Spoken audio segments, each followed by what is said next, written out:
الحمد للہ وکفا والصلاة والسلام علی من لا نبی بعد اعوذ باللہ من الشیطان الرجیم بسم اللہ الرحمن الرحیم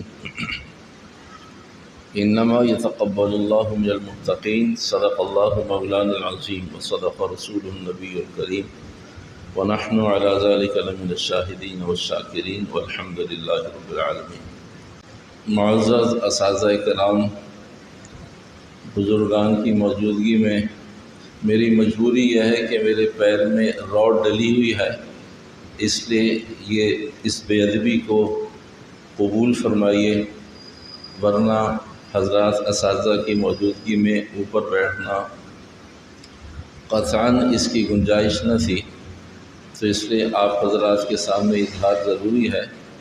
یہ عذر کی وجہ سے اوپر بیٹھنا، کرسی پر بیٹھنا مجبوری ہے۔ اس سے پہلے کہ آیت مبارکہ سے متعلق کچھ عرض کیا جائے، چند چیزیں آپ کے گوش گزار ہیں، انشاءاللہ الرحمن اختصار کے ساتھ آیت مبارکہ سے متعلق کچھ عرض کیا جائے۔ سب سے پہلی بات یہ کہ آپ سبحانہ و تقدس کا انعام، احسان، فضل، کرم کہ اللہ سبحانہ و تعالیٰ نے ہمیں اور آپ کو پھر ایک اور موقع اپنے بزرگوں، اپنے اساتذہ اور انتظامیہ کی موجودگی میں صحت عافیت کے ساتھ تعلیمی سال کی ابتدا کی توفیق عطا فرمائی۔ جس رب نے ابتدا کی توفیق عطا فرمائی، انما الاعمال بالخواتیم کی بنیاد پر انشاءاللہ اللہ کی ذات سے امید ہے خاتمہ بالخیر بھی فرما دے۔ دوسری بات یہ، اجتہاد کا دروازہ اور مشورے کا دروازہ قیامت تک کھلا ہے، میری آپ کی ترقی، راحت اور قرآن حدیث سمجھنے کے لیے۔ آج کے دور میں سب سے زیادہ مؤثر ترتیب یہ ہے جو ترتیب آپ کی ہے۔ مقامی طالب علم اور مقامی استاد، پڑھنے والا بھی مقامی، پڑھانے والا بھی مقامی، پڑھنے والی بچی بھی، پڑھانے والی معلمہ بھی مقامی۔ ہر زمانے کے مسائل مختلف ہوا کرتے ہیں، آج کے زمانے کا یہ نہج سب سے زیادہ مؤثر اور سب سے زیادہ سودمند، اس لیے کہ آج سے پہلے اوقات تھے، فتنے نہ تھے۔ آج اوقات نہیں ہیں اور فتنے ہیں۔ آج سے پہلے افلاس، تنگیاں، پریشانیاں تھیں، آج نہیں ہیں، لیکن آج معصیات بہت ہیں۔ تو وقت سارا سفر میں گزر جائے، پڑھنے والے، پڑھانے والے پھر کہیں دور دراز سے تشریف لائیں تو پھر سال کے درمیان میں موقوف کریں پڑھائی کو تو، اور نہ موقوف کریں تو، دونوں صورتوں میں تکلیف۔ طالب علم پڑھنے والا بھی مقامی اور پڑھانے والے اور والیاں بھی مقامی۔ تو نہج کے اعتبار سے اقرب من الفہم، سب سے زیادہ مؤثر اور سود مند، فائدہ مند آج کے دور میں، جہاں مسائل، معصیات، نافرمانیاں، حکم عدولیاں، نہ جانے کتنی قسم کے مسائل اور مسائل موجود ہیں۔ تو آج حصول علم کے لیے سب سے مؤثر طریقہ یہ ہے کہ ہر آدمی اپنے مقام پہ رہ کر، محلے میں رہ کر، مسجد میں رہ کر، پڑھانے والے بھی وہیں موجود اور پڑھنے والے بھی وہیں موجود۔ تو نہج کے اعتبار سے آپ حضرات کی ترتیب یہ سب سے زیادہ مؤثر ترتیب ہے۔ ہماری معلومات میں ہوں یا نہ ہوں، لیکن آپ کو آج یہ بات ضرور آپ کے علم میں اضافہ کرے گی کہ اللہ سبحانہ و تعالیٰ نے ہمیں اور آپ کو شہری بنیادوں پر حصول علم کے لیے جو مواقع عطا فرمائے ہیں وہ انتہائی سود مند اور فائدہ مند۔ بہت دور کے طالب علم نہیں، بہت دور کے اساتذہ نہیں، سب کے پاس کھلا وقت ہے، اور ایک ماحول میں رہ کر پڑھنے والے پڑھا رہے ہوں، پڑھنے والے پڑھ رہے ہوں، پڑھانے والے پڑھا رہے ہوں، تو یہ فائدے کے اعتبار سے سب سے زیادہ سود مند صورت ہے۔ آئیے قرآن حکیم کی آیت کی طرف، انما یتقبل اللہ من المتقین۔ قرآن حکیم کا آیت کا پہلے ترجمہ، پھر قدر تفسیر۔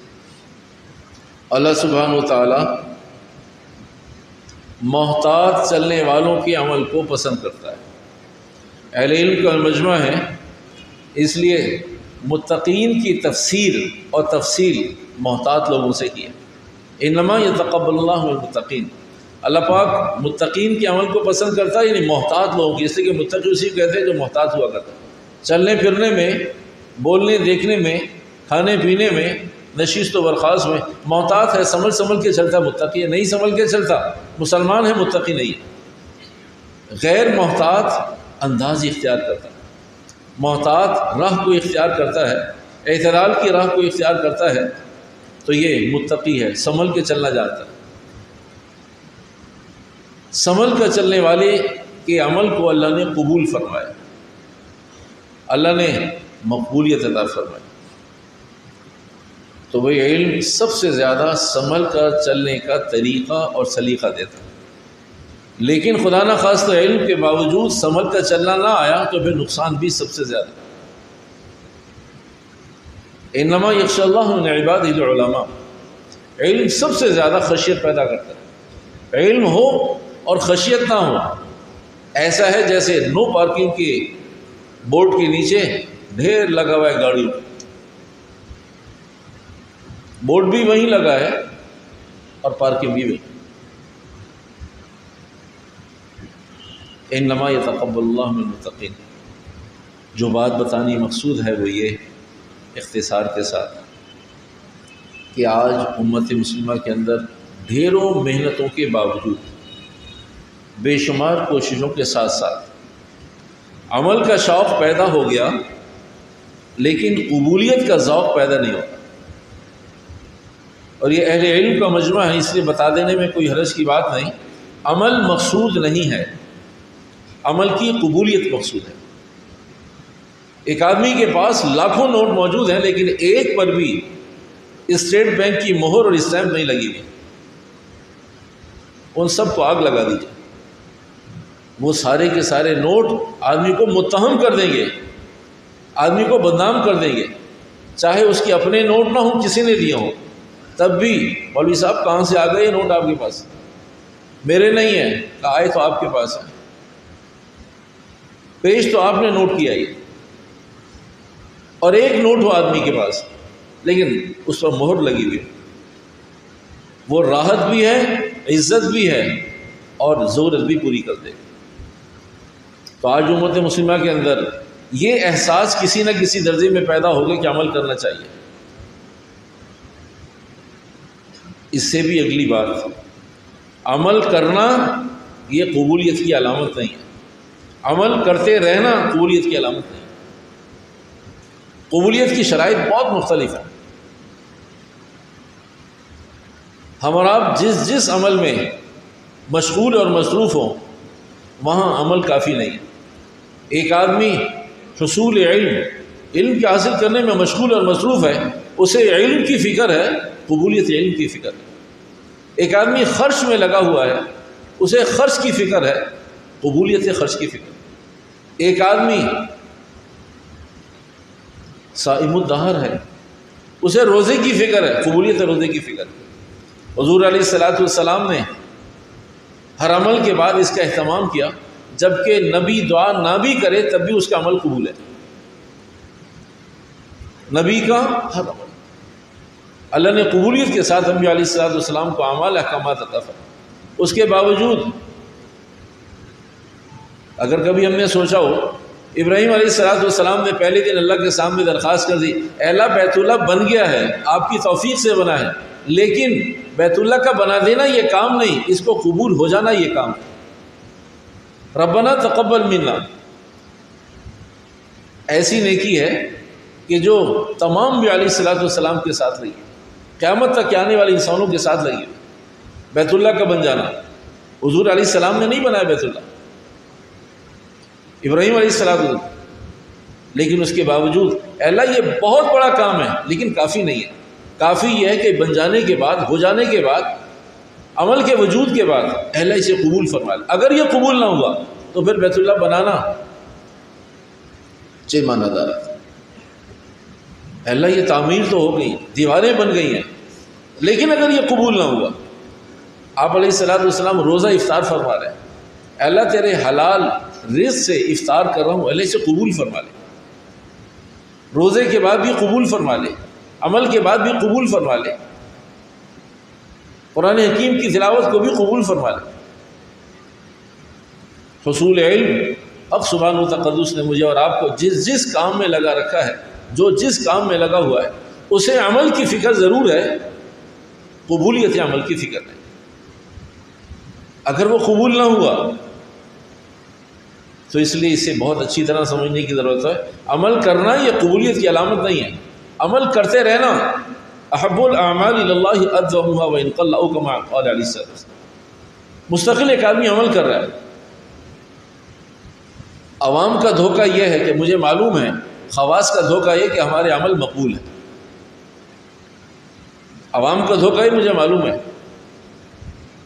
امت مسلمہ اس دھوکے میں مبتلا ہے، کہ مجھے معلوم ہے، مجھے کیا سمجھا رہے ہیں، اور خواص اس دھوکے میں مبتلا ہیں کہ ہمارا عمل مقبول ہے، اس لیے تو ایک عرصے سے نماز پڑھے، قبول نہ ہوتی تو نماز کیوں ہوتا میرا پڑھنا پڑھانا، تو اللہ نے توفیق دیا، قبول ہے۔ دوام، استمرار، تعدد، اہتمام، التزام، یہ کوئی ایک چیز بھی قبولیت کے لیے معاون ہو سکتے ہیں، قبولیت کے لیے شرط نہیں ہے۔ اس لیے کہ بنی اسرائیل میں 100 سال کے بعد بھی تو راندہ درگاہ ہو گیا، ہمارے پاس تو 100 سال کی عبادت نہیں ہے، 150 سال کے بعد بھی تو راندہ درگاہ ہو گیا، ہزاروں سال کے بعد شیطان بھی تو راندہ درگاہ ہو گیا۔ اگر یہ اصول وہاں چلتا، اگر یہ اصول ایسا ہی ہوتا کہ میں 20 سال سے نماز تو پڑھ رہا ہوں، عین ممکن ہے، اہل علم حضرات کی اس پر وضاحت موجود ہے کہ آدمی تھوڑی سی محنت کوشش کرنے کے بعد اطاعت کا دروازہ کھلوا لیتا ہے، ساری زندگی اطاعت کرتا ہے لیکن قبولیت کا دروازہ نہیں کھلوا پاتا، ساری زندگی نمازیں پڑھتا رہتا ہے، ساری زندگی قرآن پڑھاتا رہتا ہے، ساری زندگی حدیث پڑھاتا رہتا ہے، ساری زندگی اذان دیتا رہتا ہے، ساری زندگی نماز پڑھاتا رہتا ہے، اطاعت کا دروازہ اللہ سے کہہ کے کھلوا لیا، لیکن قبولیت کا دروازہ نہیں کھلوا سکتا۔ کیا دنیا میں 40 سال نماز پڑھانے کے بعد کوئی گمراہ نہیں ہوا؟ کیا 20 سال قرآن حدیث پڑھانے کے بعد اور کسی کام میں نہیں لگا؟ کوئی واقعات نہیں ہے ایسے۔ قبولیت اصل ہے، قبولیت اصل ہے، عمل اصل نہیں، عمل کمال نہیں، عمل معراج نہیں۔ ہم اور آپ بھی ایک عمل میں لگے ہیں تو میں اور آپ قبولیت کی طاقت سے زیادہ، عمل کی طاقت سے زیادہ قبولیت کے پر جان مارنے کی ضرورت ہے۔ اے اللہ عمل کو قبول فرما۔ اس کا آسان حل کیا ہے؟ آسان حل یہ ہے کہ روزانہ تکرار، روزانہ مطالعہ، روزانہ تکرار، روزانہ مطالعہ، روزانہ سبق، اور روزانہ اللہ سے دعا کر کے اللہ آج کے سبق کو قبول فرما، اے اللہ آج کے پڑھنے کو، آج کی تکرار کو، آج کے مطالعے کو، آج کے سبق کو اے اللہ قبول فرما۔ روزانہ قبولیت کے لیے اپلیکیشن ڈال دیں، روزانہ فائل سبمٹ کروا دیں، روزانہ درخواست کر دیں، اکٹھا نہ کریں، سال کے علم کو، سال کے سبق کو، سال کی محنت کو اکٹھا نہ کریں، روزانہ اللہ سے قبول کرنا۔ قبولیت کے لیے کچھ شرائط ہیں، قبولیت کے لیے شرائط۔ جب آدمی شرائط قبولیت کا اہتمام کرے گا پھر عمل قبول ہو جائے گا۔ لیکن آدمی اطاعت میں لگا ہوا ہو، یہ بالکل ہرگز ضروری نہیں کہ عمل مقبول بھی ہو۔ عرصہ دراز تک ایک آدمی عمل کرتا رہتا ہے، قبول نہیں ہوتا۔ عمل کرتا ہے، یہ عمل کرنا قبولیت کی علامت نہیں، صرف تفہیم کے لیے، صرف تفہیم کے لیے، بس اس سے زیادہ نہیں، اس سے زیادہ نہیں۔ آپ بھی کہیں نہ کہیں کسی نہ کسی مسجد میں نماز پڑھتے ہیں، میں بھی رمضان بھر، رجب، شعبان، رمضان، شوال میں کہیں نہ کہیں نماز پڑھتا ہوں۔ شعبان روزے کے ساتھ لیکن نفلی، رمضان روزے کے ساتھ لیکن فرض، شوال روزے کے ساتھ لیکن نفلی، 2 مہینے 60 روزے، اور 6 روزے مزید، اس کے بعد نفلی روزے نہ ہوں کوئی حرج کی بات نہیں، نفلی روزے نہ ہو کوئی حرج کی بات نہیں، لیکن وہ نمازی غائب ہو گئے۔ 2 ماہ کے روزے مسلسل، 1 ماہ کے فرض، 1 ماہ کے نفل روزے رکھنے کے بعد، شوال کے 6 روزے رکھنے کے بعد اطاعت تھی، قبولیت نہ تھی۔ ہر مسجد میں کہیں 2-4، کہیں 10-20، کہیں 150، صف اول میں آپ کو، صف دوم میں مستقل پورے رمضان آپ کو نئے نمازی نظر آئے۔ 1 مہینہ 2 مہینے صف اول اطاعت تھی، قبولیت نہ تھی۔ اگر وہ اللہ سے دعا کرتے، کہ اللہ 2 مہینے کے لیے ایگریمنٹ نہیں ہے، انہوں نے اللہ سے کہا اللہ میں، اور ہم سب نے دیکھا کہ امام صاحب بعد میں آیا کرتے تھے، وہ صف اول کے نمازی پہلے ہوا کرتے تھے، تراویح پڑھانے والا بعد میں آیا کرتا تھا، وہ صف اول میں نمازی پہلے ہوا کرتا، وہ اعتکاف میں بیٹھنے والے پہلے آیا کرتے تھے، صف اول میں جگہ گھیرتے تھے، اور انتظامیہ کے لوگ بعد میں آیا کرتے تھے۔ 1 مہینے کی اطاعت تھی، قبولیت نہ تھی۔ 2 مہینے کی اطاعت تھی، قبولیت نہ تھی۔ 2 مہینے کے روزے تھے، قبولیت نہ تھی۔ اگر وہ اپنے اللہ سے دعا کرتے کہ اللہ اس سال قبولیت بھی چاہیے، وہ عادی ہیں، اللہ اس سال بھی 1 مہینہ روزہ چاہیے، 1 مہینہ تراویح چاہیے، 1 مہینہ صف اول چاہیے، اور پرانے نمازی شاید 5 نمازوں میں سے کسی ایک نماز میں غیر حاضر ہو تکبیر اللہ کے حوالے سے، لیکن وہ روزانہ 5 اور 29 دن تک صف اول۔ اطاعت مستقل ایک علیحدہ مضمون ہے، اور قبولیت مستقل علیحدہ مضمون ہے۔ اس وقت جو ضرورت ہے، اس وقت ضرورت صرف اطاعت کی نہیں ہے، صرف اطاعت کی نہیں، اس اطاعت کو اپنے اللہ سے قبول کروانے کی۔ تو وہی میں بھی اس کا اہتمام کروں، آپ بھی اس کا اہتمام، ہم سب مل کر اہتمام کریں، ہم سب ایک دوسرے کا بازو بنیں کہ اللہ چھوٹا عمل ہو یا بڑا عمل ہو، دن کا ہو رات کا ہو، مرد کا ہو عورت کا ہو، اللہ قبول فرمائے۔ ایسا نہ ہو کہ 10 20 50 سال کے بعد، اس لیے کہ واقعات تو بھرے پڑے، ہر لائن کا آدمی، ہر لائن سے آدمی، ہر قوم سے آدمی، ہر زبان سے آدمی کہا یہ 20 سال صف اول میں رہا، کہا بھی یہ کسی حال میں نہیں، کہا اس نے 19 حج کر رکھے، کہا اب نماز بھی نہیں پڑھتا، کہا اس نے لا تعداد عمرے کر رکھے، کہا یہ 40 سال سعودی عرب میں رہا۔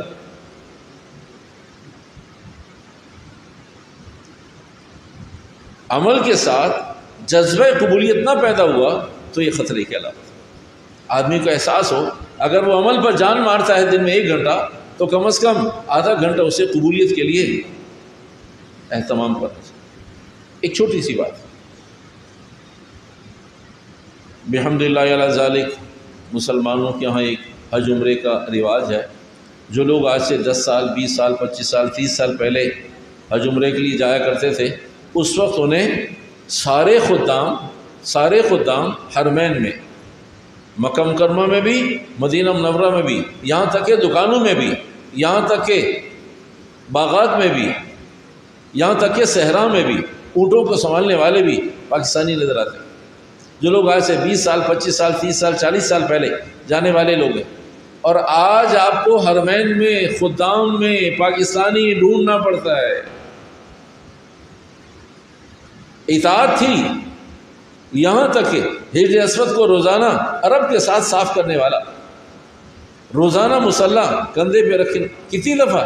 صرف 5 دفعہ، روزانہ 5 دفعہ اسپیکر لاؤڈ اسپیکر لے کر آنے والا، امام سے آگے NOC جاری کرنے والا، امام صاحب کو بھیج دو، اطلاع دینے والا، اوکے ہو گیا، امام صاحب کو بھیج دیں۔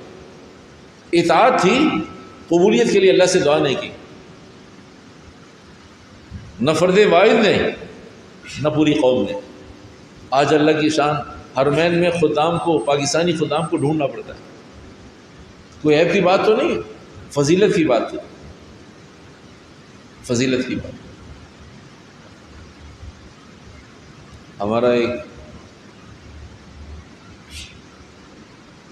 حرم میں، مطاف میں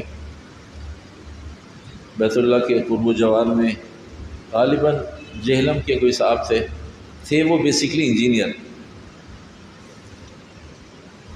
تھے، وہ انجینئر، اور ایک بڑی تنخواہ چھوڑ کر یہاں سے وہاں گئے تھے۔ تھوڑی سی بات چیت ہو گئی، اردو بول رہے تھے، اندازہ ہوا کہاں پاکستان کہاں پاکستان، اسے بھی شوق ہوا، ہمیں بھی شوق ہوا، کیا کرتے ہیں 5-7 منٹ کے اندر بہت سارا تعارف ہو گیا۔ ہم نے ان سے کہا آپ اتنی بڑی تنخواہ چھوڑ کر یہاں آئے ہوئے ہیں اور یہاں آپ کو 800 900 1000 1200 ریال ملتے ہیں، اور یہ اس وقت کی بات ہے کہ جب ریال بھی شاید 46-45 روپے کا تھا۔ تو ہم نے انہیں بہت سارے فضائل سنائے، بہت کوشش کی ہلانے جلانے کی۔ انہوں نے کہا وہاں پر ساری چیزیں موجود ہیں لیکن یہ حرم کی خدمت نہیں ہے، وہاں اچھی تنخواہ موجود ہے، بیوی بچے وہاں ہیں پاکستان میں، سال میں 1 دفعہ جانے کا موقع ہوتا ہے۔ کہا وہاں ہر وقت زمزم نہیں ہے، وہاں ہر وقت بیت اللہ شریف کی زیارت نہیں ہے، کہا بس تنخواہ زیادہ ہے، لیکن وہ ایسے خدام کہاں سے لائیں، ایسے پاکستانی خدام کہاں سے لائیں جنہیں اس بات کا احساس ہو کہ اللہ قبول کر لے، تھوڑی تنخواہ پر یہاں رہوں گا، زیادہ تنخواہ پر وہاں نہیں جانا چاہتا۔ عمل کی قبولیت۔ تو میرے محترم، اطاعت کرنا یا کرتے رہنا یہ کمال نہیں ہے، اس اطاعت کو فوراً اسٹیمپ لگوا کے اس پر NOC جاری کرا، نو آبجیکشن سرٹیفکیٹ، بھائی اب اس پر کوئی آبجیکشن نہیں، قبول ہوگی اللہ کے، اور اس کے لیے روزانہ ہر عمل کے بعد اگلی اور آخری بات، اگلی اور آخری، تو بھائی عمل قبول ہونا چاہیے ہم سب کا، اتنی محنت کوشش بھاگ دوڑ ہو اور پھر عمل قبول نہ ہو، ایک خوف لگا رہے کہ پڑھنے والے بھی پڑھانے والے بھی، اس لیے کہ ہمارے آپ کے اداروں میں ہی تو ہیں، ثانیہ کے بعد بیٹا کہاں ہیں آپ، کہا بس اس کے بعد ثالثہ کے بعد کیا کر رہے ہیں، خامسہ کے بعد کیا ہو رہا ہے، سابعہ کے بعد بس آگے دورہ نہیں ہو سکا، کہا مشکات کا الحمدللہ پوری بڑی سال پورا کیا۔ یہ شب و روز کے مسائل ہیں۔ قبولیت، اطاعت بہت بڑی نعمت لیکن کافی نہیں ہے، اطاعت بہت بڑی نعمت لیکن کافی نہیں، قبولیت یہ کمال ہے۔ کرتے رہنا یہ دھوکہ ہے، کر تو رہا ہوں، اس سے زیادہ قبولیت کیا ہوگی، پتہ نہیں کس وقت یہ قبولیت واپس چلی جائے۔ سب سے پہلے نمبر پر قبولیت کیسے آئے گی، ہم سب اللہ کے عند اللہ مقبول کیسے ہوں گے؟ سب سے پہلی بات، ہر چھوٹے بڑے گناہ کے چھوڑنے کی میں بھی اور آپ بھی نیت کریں، ہر چھوٹے بڑے گناہ کی چھوڑنے کی نیت کریں۔ دوسرے نمبر پر اگر اطاعت کے بعد تواضع آ رہی ہے تو ہم چل رہے ہیں قبولیت کی طرف، اگر اطاعت کے بعد کبر آ رہا ہے تو ہم چل رہے ہیں عدم قبولیت کی طرف۔ اس وقت 52% نمازی ایسا ہے، جتنا پکا نمازی ہوتا ہے اتنا زیادہ بد اخلاق ہو جاتا ہے۔ یہ محتاط اندازہ ہے، کم اور زیادہ ہو سکتا ہے۔ جب نئی نماز شروع کی تھی اس نے تو با اخلاق تھا، السلام علیکم خیریت ہے طبیعت ہے، جیسے جیسے صف اول اس کی جاگیر بن گئی ویسے ویسے بد اخلاق ہو گیا، ویسے ویسے اس کا روب زیادہ ہو گیا، ویسے ویسے اس کی زبان کڑوی ہو گئی، ویسے ویسے اب لوگ اس کی محبت میں اس سے دور رہتے ہیں۔ کہا حاجی صاحب کچھ کہہ دیں گے، مولوی صاحب کچھ کہہ دیں گے، فلاں صاحب کی برکات سے دور رہیے ورنہ دل زخمی ہو جاتا۔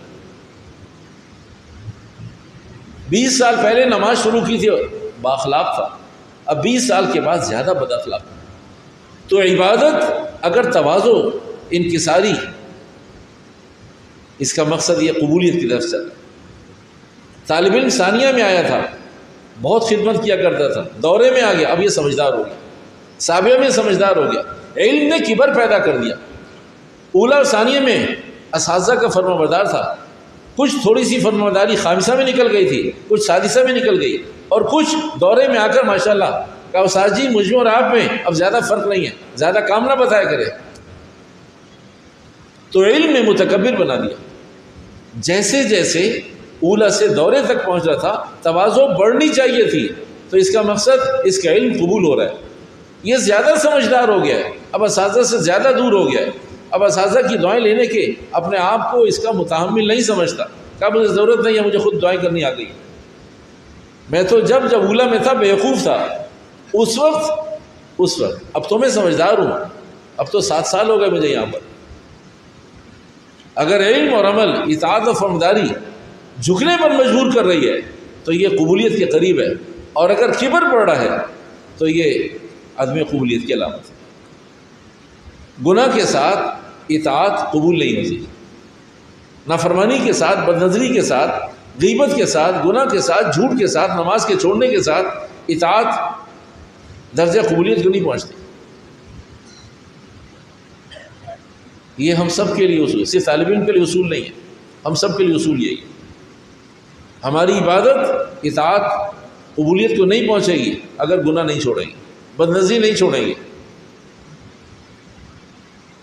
پہلی بات گناہ کو چھوڑ کر نیکی، دوسری بات تواضع آ رہی ہے، یہ کبر بڑھ رہا ہے، تیسری بات عمل سنت کے مطابق، چوتھی بات لقمہ حلال ہو، پانچویں آخری بات دعاؤں کا اہتمام کرے گا تو قبول ہوگا ورنہ قبول نہیں ہوگا۔ ادعونی استجب لکم، اللہ کو نہیں معلوم، سب کچھ معلوم۔ اللہ کہتا ہے مجھے تم مانگتے ہوئے نظر آؤ، میں تمہیں مانگتا ہوا، بھاگتا ہوا، دوڑتا ہوا، کوشش کرتا ہوا دیکھنا چاہتا ہوں۔ اللہ آپ کو معلوم تو ہے میرے یہ مسائل ہیں، کہ مجھے تو معلوم ہے، تجھے نہیں معلوم کہ مجھے مانگنا پسند ہے، تجھے نہیں سمجھ میں آتی یہ بات کہ میں تجھے دوڑتا ہوا دیکھنا چاہتا ہوں۔ اس لیے تو حدیث میں آتا ہے کہ بھاگتا دوڑتا مسلمان چاہیے، سست نکمہ مسلمان نہیں چاہیے، بھاگتا دوڑتا طالب علم چاہیے، بھاگتا دوڑتا استاد چاہیے، بھاگتا دوڑتا منتظم چاہیے، فعال منتظم چاہیے، سست طالب علم نہیں چاہیے۔ اللہ کو بھاگنا دوڑنا پسند ہے، دوڑ لگانا پسند ہے، مجھے دوڑ کر دکھا دو، مجھے مانگ کر دکھا دو۔ اللہ میاں آپ کو معلوم ہے، اے اللہ آپ کو معلوم ہے، اے میرے بندے تجھے بھی معلوم ہے، مجھے مانگنا پسند ہے، مجھے بتا تیری تکلیف کیا ہے۔ ادعونی استجب لکم، اگر یہ صرف حدیث ہوتی تب بھی بہت کافی تھا، اب تو قرآن حکیم کی آیت ہے، تم مانگو تو میں قبول کروں گا۔ اے اللہ تو بغیر مانگے دے دے، تو تو عالم الغیب ذات ہے، کہا نکمے تو مانگنا نہیں چاہتا اور اپنے رب کو پابند کرتا ہے بغیر مانگے دے دے، تو بار بار مانگے گا تو مجھے بار بار ترس آئے گا۔ مجھے تیرا مانگنا پسند ہے، مجھے تیری حاجات میرے سامنے آئیں، بار بار سامنے آئیں، میں یہ چاہتا ہوں۔ اللہ سبحانہ وتعالی ہمیں اور آپ کو جن کاموں کو اللہ نے ہمیں اور آپ کو کرنے کی توفیق عطا فرمائی ہے، جب تک آدمی یہ کپکپاہٹ پیدا نہ ہونا تو یہ عمل کہیں آدمی کو خراب نہ کر دے۔ جتنا آدمی پرانا ہو رہا ہے اتنا زیادہ جری ہو رہا ہے، چاہے پڑھنے والا ہو چاہے پڑھانے والا، وہ اپنی میراث سمجھتا ہے اتنے عرصے سے۔ کبھی بھی نیا مسلمان آپ کو کہتے ہوئے نہیں ملے گا، کبھی بھی نیا مدرس کہتے ہوئے نہیں ملے گا، کبھی نئے طالب علم، کبھی نئے نمازی کہتے ہوئے نہیں، تحدیث نعمت کے طور پہ بتا رہا۔ میرے بھائیوں وہ زمانہ چلا گیا کہ جب تحدیث نعمت کے طور پر کوئی آدمی اپنی نیکی بتا رہا، یہ تو تحدیث نعمت کہہ کر بھی یہ اندر کوئی گڑبڑ کام کر رہی۔ اللہ کی توفیق سے الحمدللہ 40 سال ہو گئے سورہ یاسین کا ناغہ نہیں ہوا، اللہ کا احسان ہے 20 سال سے۔ تو یہ آج یہ سب جملے خطرے کے، کہیں محروم ہی نہ ہو۔ یہ تحدیث نعمت آدمی کا جی چاہتا ہے کسی نیکی کو بتانے کے لیے، کبھی کیسے بتائے، کہا جی تحدیث نعمت کی اسٹیمپ لگا کر بتا دے، مجھے بتانا تو ہے، مجھے ریاکاری کرنی تو ہے۔ عمل کی قبولیت یہ بہت اوپر کی چیز ہے۔ ایک بات اور ذہن میں آ گئی، جو کچھ آدمی، بس اس میں بات ختم کرتے ہیں، جو کچھ آدمی کھا رہا ہے، جو کچھ کھا رہا ہے وہ اس کی صحت ہے، چاہے ظاہر میں بہت کمزور ضعیف ناتواں ہو، ہڈیاں نکلی ہوئی ہوں، اگر اچھا کھا رہا ہے تو صحت اچھی ہے۔ جو کچھ کھا رہا ہے وہ اس کی صحت ہے، جو کچھ کر رہا ہے وہ اس کی روحانیت ہے۔ جو ظاہر میں کرتا نظر آ رہا ہے، نماز پڑھ رہا نہیں پڑھ رہا، تلاوت کر رہا نہیں کر رہا، ذکر کر رہا نہیں کر رہا، بااخلاق ہے بد اخلاق ہے، پہلی صف کی زینت ہے یا نہیں ہے، نمازوں کا اہتمام ہے یا نہیں ہے، خدمت خلق ہے یا نہیں ہے، اساتذہ کی طلبہ کی خدمت ہے یا نہیں ہے، جو کچھ کر رہا ہے وہ اس کی روحانیت ہے، اس پر فیصلہ کیا جائے۔ شریعت ظاہر کی مکلف، شریعت مطالعہ ظاہر کی مکلف، جو کچھ کھا رہا ہے وہ اس کی صحت ہے، نظر آئے یا نہ آئے، جو کچھ کھا رہا ہے وہ اس کی صحت ہے، نظر آئے یا نہ آئے، جو کچھ کر رہا ہے وہ اس کی روحانیت ہے، نظر آئے یا نہ آئے۔ ہم اور آپ اپنی روحانیت کو داغدار نہ کریں۔ شریعت ہمیں ظاہر کا مکلف بنایا ہے، جن جن امور کے بارے میں جو احکامات ہیں وہ اس لیے ہیں کہ میں اور آپ اپنے عمل کو درجہ قبولیت تک پہنچائیں۔ اللہ سبحانہ وتعالی ہمیں اور آپ کو قرآن حدیث کی برکت سے، ان اداروں کی برکت سے، اہل علم حضرات کی برکت سے، متقین کی برکت سے، انما یتقبل اللہ من المتقین کی برکت سے حق سبحانہ وتقدس ہمیں اور آپ کو ہر اس عمل کی توفیق عطا فرمائے جو مردود ہونے سے محفوظ ہو اور جو اللہ کے یہاں مقبول ہو جائے۔ اللہ سبحانہ وتعالی عمل کی، اہتمام کی، کہنے سن زیادہ، پڑھنے پڑھانے سے زیادہ، سننے بتانے سے زیادہ اس انداز پر، اس نہج پر عمل کی توفیق عطا فرمائے جو اللہ کے یہاں مقبول ہو۔ وآخر دعوانا الحمدللہ رب العالمین۔ دعا کریں۔ الحمد للہ رب العالمین والعاقبۃ للمتقین والصلاة والسلام علی سید الانبیاء والمرسلین۔ ربنا ظلمنا انفسنا وان لم تغفر لنا وترحمنا لنكونن من الخاسرین۔ ربنا آتنا ما وعدتنا على رسلك ولا تخزنا يوم القيامة إنك لا تخلف الميعاد۔ اللهم صل على محمد النبي الأمي وعلى آله وصحبه أجمعين برحمتك يا أرحم الراحمين۔